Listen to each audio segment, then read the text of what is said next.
E video ကို imare QFD second slide မှာထင်ဆက်ခြင်းဖြစ်ပါသည်စိတ်ဖြည့်စည်းမှုကိုစီမံတော်နီလန်းခုနှစ်ခု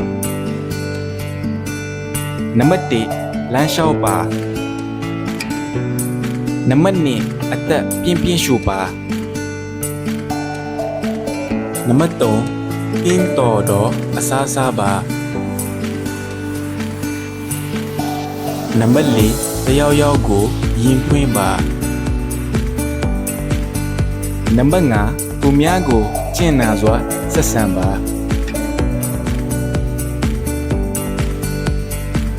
နံပါတ်6အေးရေးဝါးဝါအိပ်ပါနံပါတ်9ကောင်ဆယ်လာအတိုင်းပင်ခံစီမှအကူအညီယူပါအရေးချင်းရှိတော့အလေးချင်းများသည်အရေးချင်းရှိတော့ဘဝကိုဖန်ပြီးပေးပါသည်